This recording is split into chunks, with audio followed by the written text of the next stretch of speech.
Unhealthy lifestyle behaviors associated with increased risk of premature death include things like smoking and excessive drinking and not eating enough greens. The best way to get your greens is in whichever way you'll eat the most of them, and one way to sneak extra greens into your daily diet is with whole food smoothies, a potent blend of good nutrition in a quick, portable, delicious form. The Mayo Clinic offers this as a basic green smoothie recipe, combining the healthiest of fruits, berries, with the healthiest of vegetables, dark green leafies. 2 ounces of baby spinach is about a cup and a half. Curly parsley is another mild beginner green to start with. Surprisingly, the sweetness of the fruit masks the bitterness of the greens, such that the pickiest of children love them, along with any adults who would otherwise not be consuming dark green leafy vegetables for breakfast. Or even fruit, for that matter. The average teen may only be getting about 1/20th of a serving of fruit otherwise, and loops don't count. But offering smoothies can have a dramatic effect on fruit consumption for students who do not want to take time peeling or chewing fruits. Who doesn't have time to chew a fruit? But the milkshakey texture of smoothies may not just boost the quantity of fruit and vegetable consumption, but also the quality.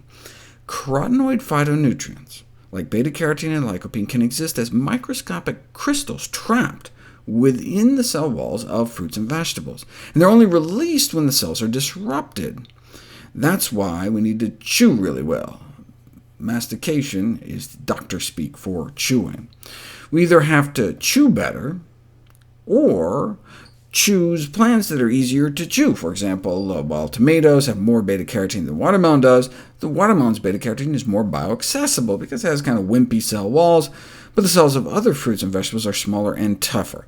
To maximize nutrient release, food particle size would ideally be reduced down to smaller than the width of the individual plant cells, but you can't do that with chewing.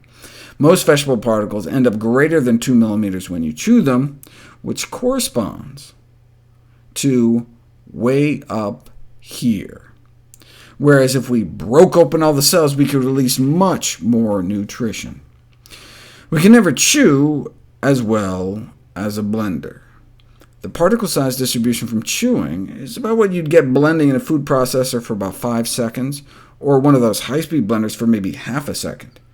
40 seconds in a blender, and you can break spinach down to a subcellular level. Why does that matter? Well, take folate, for example, the B vitamin in greens, especially important for women of childbearing age. Feed people a cup of spinach a day for 3 weeks, and their folate goes up compared to control. But even just chop it up finely with a knife first before chewing it, and you end up with more than twice as much ending up in your bloodstream. And the same absorption-boosting effect with lutein, the green's nutrient so important for our eyesight. It's not what you eat, it's what you absorb.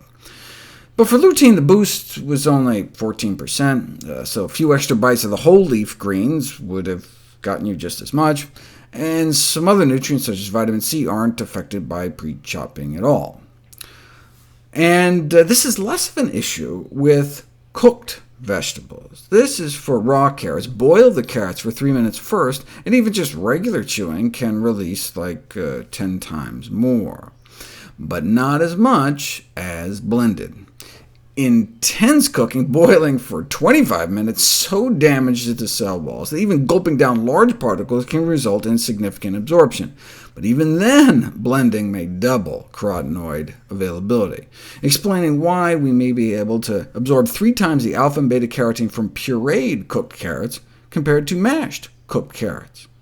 So, blending vegetables, raw or cooked, into soup, sauces, and smoothies can maximize nutrient absorption.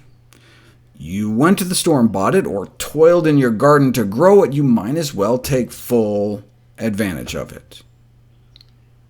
Might there be a downside to enhanced absorption, though? We'll find out next.